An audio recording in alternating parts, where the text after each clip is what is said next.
ఇక టీఆర్ఎస్ అధినేత్రి కల్వకుంట్ల కవిత మాట్లాడుతున్నారు, లైవ్లో చూద్దాం. ఈ మాట మాట్లాడితే కొంతమంది విమర్శ చేశారు. ఎట్లా సాధ్యమవుతుంది అంటే, ఫ్రీ మీల్స్ పెట్టాలని ఆనాడు అనుకున్నప్పుడు సాధ్యమవుతుంది అనుకోలే. స్కూళ్ళల్లో సాధ్యమైంది. ఇలా దేశమంతా అదే పనిచేస్తుంది. ఆనాడు ఆరోగ్యశ్రీలో 2 లక్షలు ఇస్తామనుకున్నప్పుడు సాధ్యం కాదనుకున్నారు, సాధ్యమైంది. ఇలా అనేక రాష్ట్రాలు ఫాలో అవుతున్నాయి. ఖచ్చితంగా ఉచిత వైద్యం ఎన్ని లక్షలు ఖర్చు అయినా సరే తెలంగాణ బిడ్డల ప్రాణాలు కాపాడుకోవడానికి ఖచ్చితంగా మా ప్రభుత్వం వస్తుంది. దాంట్లో ఏ కార్పొరేట్ హాస్పిటల్లో తెలంగాణ వ్యాప్తంగా ఉన్న వైద్యం చేయించుకున్నా, ఎంత పెద్ద రోగమైనా, ఎంత ఖర్చు అయినా మీ జేబులకెళ్ళి రూపాయి పడకుండా తెలంగాణ రక్షణ సేన ప్రభుత్వం ఖచ్చితంగా సాధించి తీరుతుంది. ఈ 2 మా పాంచజన్యంలో మొదటి అంశాలు. మూడవది వ్యవసాయం, చాలా ప్రాధాన్యమైనటువంటి అంశం.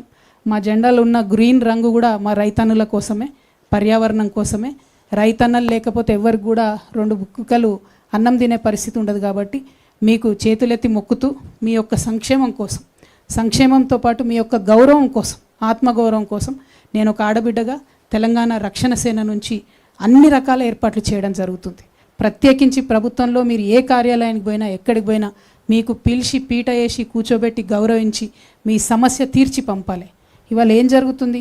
25 రోజుల నుంచి కళ్ళాల కాడ వడ్లు పోసుకొని, కళ్ళాల కాడ మక్కలు పోసుకొని 45 డిగ్రీల ఎండల ఎదురు చూస్తూ ఉన్నారు. ఏ టీవీ ఛానల్ తిప్పి చూసినా కళ్ళాల కాడ ఉన్న రైతుల సమస్యలే కనబడుతున్నాయి. ఎందుకు మరి? ఎందుకు ప్రొక్యూర్ చేయలేకపోతున్నాం? ఎందుకు ప్రొక్యూర్ మీరు చెప్పిందే కదా, ప్రభుత్వాలు ప్రొక్యూర్ చేస్తామని చెప్పిందే కదా. లేదంటే రైతు సంగతి ఏదో రైతు చూసుకుంటాడు. అక్కడ కేంద్ర ప్రభుత్వం ఏమో ఎంఎస్పి పెంచదు, ఇక్కడ రాష్ట్ర ప్రభుత్వం ఏమో కొనుగోలు కేంద్రాలను తెరవదు. కొనుగోలు కేంద్రాలు తెరవమని 25 రోజుల నుంచి ధర్నాలు దీక్షలు చేసే పరిస్థితి రాష్ట్రంలో ఉన్నది. నేను మళ్ళీ మాట ఇస్తా ఉన్నా, ఆ పరిస్థితి మీకు ఉండదు. తెలంగాణ రక్షణ సేన అధికారంలోకి వస్తే మీ దగ్గర నుండి కొన్నటువంటి రైస్ని ఏం చేయాలనేటటువంటి ఆలోచన కూడా పెట్టుకొని చెప్తా ఉన్నాం. రైస్ని ఎక్స్పోర్ట్ చేసేటటువంటి పరిస్థితి ఉంది. ప్రభుత్వాలు ముందడుగు వేస్తలేరు. ఒక కార్పొరేషన్ పెట్టండి, ఎక్స్పోర్ట్ చేయండి రైస్, లైసెన్స్ తీసుకోండి, దాన్ని ఏమైనా వాల్యూ యాడ్ చేయండి. ఏమి చేయకుండా మేము కొంటే మాకు నష్టం వస్తుందని చెప్పి అనవసరంగా రాజకీయపరమైనటువంటి అంశాలను ముందుకు తీసుకొచ్చి బోనస్ ఇస్తాం అని చెప్పి బోగస్ మాటలు చెప్పి ప్రజల్ని మోసం చేయడం తప్పితే నిజంగా రైతన్న ఆవేదన అర్థం చేసుకుంటలేరు. మేము పోయి చూస్తూ ఉన్నాం, ఊర్ల పొంట తిరుగుతూ ఉన్నాం. మొన్న జాగృతి జనంబాట కార్యక్రమంలో పోతే ఎంత బాధ అనిపించిందంటే, ఒక రైతును పాపం మక్క రైతునాడ ఆ రోజు కలిసినాం మేము, తెల్లారైన గుండెపోటుతో చనిపోయాడు. ఆ రోజే మేము పోయినప్పుడు చెప్పిండు, అక్క 4 రోజులు అయింది అక్క వచ్చి ఇక్కడనే ఉంటున్నాం, కావలిగా వస్తున్నాం, ఘోరమైన పరిస్థితి ఉంది అని చెప్పిండు. తెల్లారి అదే రైతు అదే కుప్ప మీద కూలి చనిపోతే నిజంగా నాకైతే ఇప్పటికి కూడా షివరింగ్ వస్తుంది అది తలుచుకుంటే కూడా.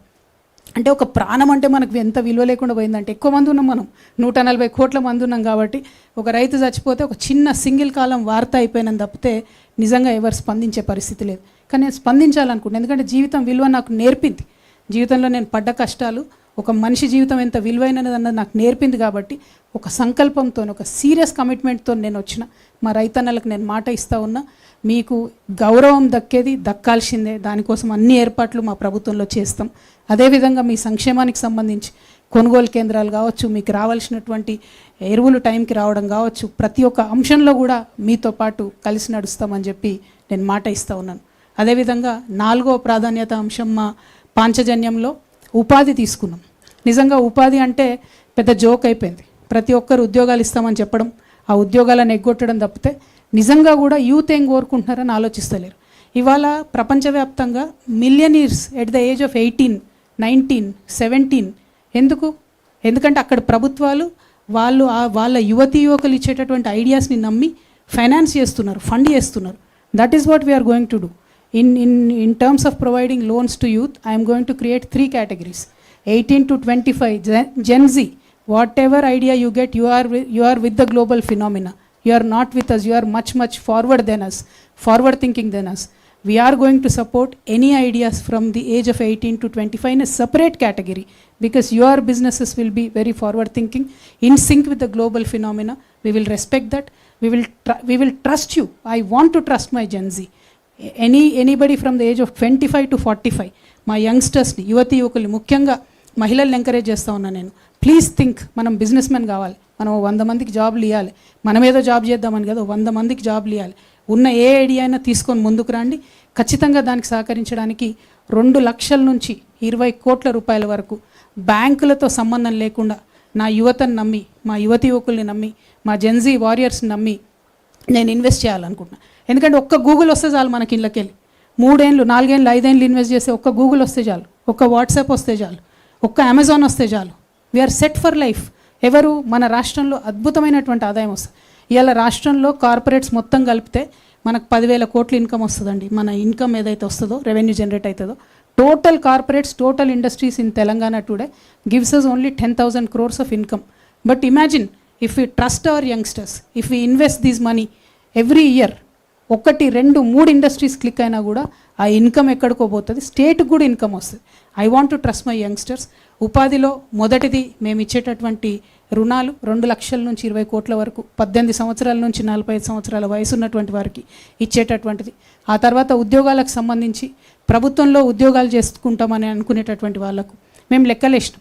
నేను విద్యలో చెప్పిన నా విధానం ఏంటిది? ప్రతి ఊరికి ఒక బడి ఉండాలి, ప్రతి తరగతికి ఒక టీచర్ ఉండాలని. మొన్న నేను 4 లక్షల ఉద్యోగాలకు నోటిఫికేషన్ ఇస్తా అంటే చాలామంది నన్ను అడిగారు, ఎట్లా ఇస్తారు, ఏం అవకాశం ఉంది? ఇవాళ ఎస్సీ బ్యాక్లాగ్స్ అండి, మీకు చెప్తా ఉన్నా 40,000 ఉన్నాయి ఎస్సీలలో నింపాల్సినటువంటి ఖాళీలు, ఈ ప్రభుత్వం నింపకుండా వదిలేసినటువంటి ఖాళీలు. ఎస్టీ బ్యాక్లాగ్స్ ఉన్నాయి. అదేవిధంగా అనేకమైనటువంటి ఫిజికలీ హ్యాండిక్యాప్డ్కి సంబంధించినటువంటి రిజర్వేషన్ బ్యాక్లాగ్స్ ఉన్నాయి. ఇవన్నీ ఒక పక్కన అయితే, మేము అనుకున్న విధానంలో ప్రభుత్వ పాఠశాలలు నడపాలంటే, గుడిని ఎంత పవిత్రంగా చూస్తామో బడిని అంత పవిత్రంగా చూడాలంటే మాకు టీచర్లే 2 లక్షల మంది కావాలి. ఒకటేసారి నోటిఫికేషన్ ఇస్తాం. మాకు ఉర్దూ టీచర్లు కావాలి, తెలుగు టీచర్లు కావాలి, ఇంకా అనేక డిపార్ట్మెంట్స్ ఉన్నాయి. My strong belief is that government departments have to be స్ట్రెంథెండ్. అట్లా స్ట్రెంథెన్ చేసుకోవాలి గవర్నమెంట్ డిపార్ట్మెంట్స్ అంటే. చాలామంది ఎంప్లాయీస్ కావాల్సి వస్తారు, కొత్త కొత్త సెక్షన్స్ యాడ్ చేయాల్సి ఉంటుంది. మేము చాలా బలంగా విశ్వసించేటటువంటిది ఆర్టిఫిషియల్ ఇంటెలిజెన్స్ వచ్చేదైతే జాబ్స్ తీసేస్తూ ఉందో, ఖచ్చితంగా దానికి ఫార్వర్డ్ థింకింగ్ పాలసీ ఉండాలి. మన గవర్నమెంట్ డిపార్ట్మెంట్, ఐటీ డిపార్ట్మెంట్ ఆ దిశగా ఆలోచన చేయాలి.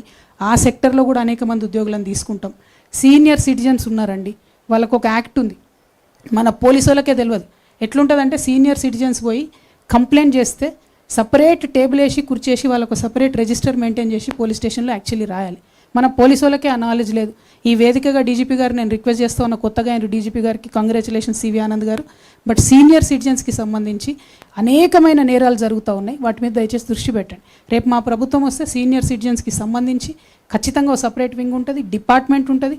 ఇన్ఫ్యాక్ట్ జెరియాట్రిక్ మినిస్ట్రీ అనేటటువంటిది ఒకటి ఈ దేశంలో ఉండాలి, not only in the state. Geriatric ministry has to be there. ఎందుకంటే ప్రధానమంత్రి మోడీ గారు మాట్లాడుతూ ఉంటారు, 140 కోట్ల దేశంలో డెమోగ్రఫిక్ డివిడెండ్ని మేము తీసుకోవాలి అంటారు. But how will you take it when your population is going to age? What will you do? How will you tackle the social burden after 65 years of age? When people retire, how will you tackle that social burden? ఖచ్చితంగా ఒక senior సిటిజన్స్కి separate ministry ఉండాల్సిందే, దానికి ఒక department ఉండాల్సిందే, programme ఉండాల్సిందే. Pension ఇచ్చి చేతులు దులుపుకుంటామంటే సరిపోదు.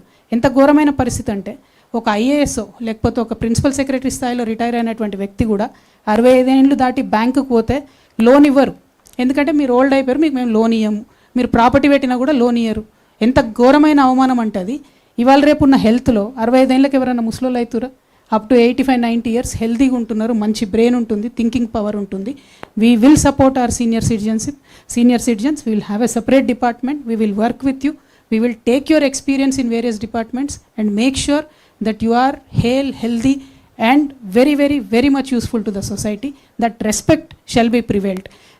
Second, ఉపాధిలో ఉద్యోగాలకు సంబంధించి ఖచ్చితంగా 4 లక్షలు మేము నోటిఫికేషన్ ఒకటేసారి వేస్తాం. దానికి తగ్గ ప్రణాళికలు ఉన్నాయి కాబట్టే చాలా బలంగా ఆలోచించే నిర్ణయం తీసుకొని మేము చెప్పడం జరుగుతూ ఉంది. ఇక 5వది అత్యంత ముఖ్యమైనటువంటిది సామాజిక న్యాయం. మరి ఈ మొత్తం మిగతా 4 అంశాల్లో పాంచజన్యంలో కూడా ఎక్కడైనా నేను మాత్రం మా ఆడబిడ్డలకు భరోసా ఇస్తున్నా, first priority to women always. అది విద్య కావచ్చు, వైద్యం కావచ్చు, ఉపాధి కావచ్చు, ఫస్ట్ ప్రయారిటీ టు ఉమెనే ఉంటుంది. సెకండ్ థాటే లేదు దాంట్లో. సామాజిక న్యాయానికి వచ్చేటప్పటికి మన ఎస్సీ మిత్రులు ఉన్నారు, ఎస్టీ మిత్రులు ఉన్నారు, బీసీలు ఉన్నారు, మైనారిటీస్ ఉన్నారు. సామాజిక న్యాయం అంటే అగ్రవర్ణాల్లో ఉన్న పేదలకు జరగాల్సిన న్యాయం కూడా సామాజిక న్యాయంలో భాగంగానే వస్తుంది. వికలాంగులకు జరగాల్సిన న్యాయం కూడా సామాజిక న్యాయంలో భాగమే వస్తుంది. ట్రాన్స్జెండర్స్ని టేక్ కేర్ చేయడం కూడా సామాజిక న్యాయంలో భాగమే వస్తుంది. లొంగిపోయినటువంటి మావోయిస్టులను టేక్ కేర్ చేయడం కూడా సామాజిక న్యాయంలోకే వస్తుంది. సైన్యంలో రిటైర్ అయ్యి వచ్చి ఇక్కడ సేవలు అందించాలనుకుంటున్నటువంటి వాళ్ళ సేవలు తీసుకోవడం కూడా సామాజిక న్యాయంలో భాగమే వస్తుంది. సీనియర్ సిటిజన్స్ కూడా సామాజిక న్యాయంలో భాగమే వస్తుంది. మానసిక వికలాంగులు ఉన్నటువంటి తల్లిదండ్రులు వాళ్ళ బాధలు వర్ణనాతీతం ఉంటుంది, వాళ్ళను స్పెషల్గా టేక్ కేర్ చేయడం కూడా సామాజిక న్యాయంలోని భాగంగానే వస్తుంది. ప్రతి ఒక్కరికి ఇల్లు ఉండాలి అనేటటువంటి ఆలోచన కూడా సామాజిక న్యాయంలో భాగంగానే వస్తుంది. సో సామాజిక న్యాయ తెలంగాణ సాధించాలని మేము అంటా ఉన్నామంటే apart from SC ST BC minority all the vulnerable sections of the society will be taken care with special care with a motherly touch. చాలామంది అవాకులు చెవాకులు పేలుతూ ఉన్నారు సోషల్ మీడియాలో, నేను అమ్మలాగా పరిణితి చెందాలనుకుంటున్నా అని చెప్తే అమ్మెట్లయితావు నువ్వు అమ్మెట్లయితావు అంటున్నావు. 100% చెప్తున్నా, ఇయాలటి ప్రభుత్వాలకు మదర్లీ టచ్ లేదు కాబట్టే, అమ్మతనం లేదు కాబట్టే పరిపాలన సరిగ్గా జరుగుతలేదు. వికలాంగులండి, నేను నా కళ్ళతో చూసిన, నేను నిజామాబాద్ ఎంపీగా ఉన్నప్పుడు కలెక్టర్ ఆఫీస్కి ఏదో ఓపెనింగ్ ఏదో ఉంటే పోతే ఒక ఆయన లిటరల్లీ దేక్కుంటూ వస్తున్నాడు, ఆయనకి ఇయ్యలేదు. నేను కలెక్టర్కి అన్నీ చెప్పిన, కనబడతలేదనే ఈయనకు అవసరమని తెలియదా మీకు వికలాంగుల కంటే, కళ్ళ ముందు కనబడ్డా కూడా సర్టిఫికేట్ ఉంటేనే ఇస్తాడట. ఏడిపోయి తెచ్చుకోవాలి ఆయన సర్టిఫికేట్, ఏడికెళ్ళి తెచ్చుకోవాలి? నీకు కళ్ళ ముందు కనబడితే నువ్వు ఆయనను పిలిపించుకొని కూర్చేసి సర్టిఫికేట్ ఇవ్వచ్చు కదా. ఎక్కడన్నా వికలాంగులకు మనం ఇంత పెద్ద సెక్రటేరియట్ కట్టినాం, ఒక్క ర్యాంప్ లేదండి, ఒక్క స్పెషల్ బాత్రూమ్ లేదండి వికలాంగులకి. ఇవాళ గవర్నమెంట్ ఏం చెప్తుంది, ఆర్టీసీలో నేను ఫ్రీ బస్ ఇస్తున్నా అని చెప్తుంది.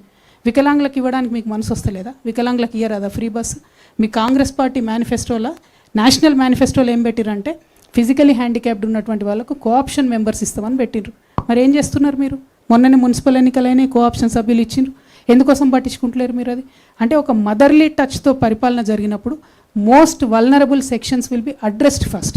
అందుకే సామాజిక న్యాయ తెలంగాణ రావాలే ఉంటుంది అని నేను చెప్పి కోరుతా ఉన్నాను. ఆ దిశగా మేము ప్రయాణం చేస్తాం. పాంచజన్యంలో ఉన్నటువంటి 5 అంశాల్లో ఏదైతే సామాజిక న్యాయం గురించి నేను మాట్లాడుతున్నానో, ఎస్సీలకు సంబంధించి సపరేట్ సబ్ ప్లాన్ మన రాష్ట్రంలో ఉంది.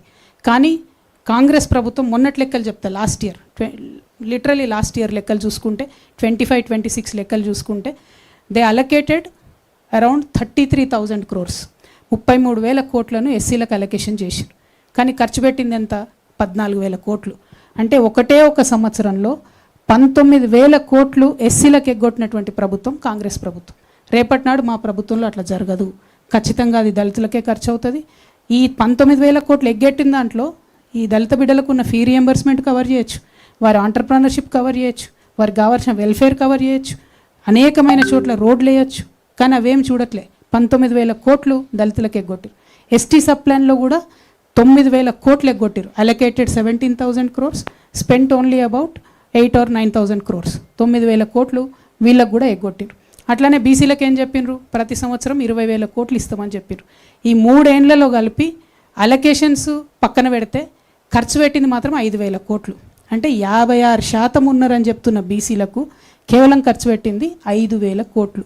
అందులో మళ్ళీ మన దగ్గర ఒక 50-60 ఫెడరేషన్లు, కార్పొరేషన్లు ఉన్నాయి, ఎంబీసీలకు కార్పొరేషన్లు ఉన్నాయి, అనేక కులాలకు కార్పొరేషన్లు ఉన్నాయి. ఒక్కటంటే ₹1 కూడా ఇవ్వలేదండి. ఎంబీసీ కార్పొరేషన్కి ₹1 ఇవ్వలే, ఎవరికి ₹1 ఇవ్వలే. మొత్తం లిస్ట్ ఉంది, తర్వాత మీకు సర్క్యులేట్ చేయమని చెప్తాను నేను. ₹1 కూడా ఇవ్వలే. అంటే అలొకేటెడ్ ఫండ్స్, హక్కుభుక్తంగా వచ్చినటువంటి డబ్బుల్ని కూడా ఖర్చు చేయకపోవడం. ఈ మైనారిటీస్కి ఏం చెప్పిండ్రు?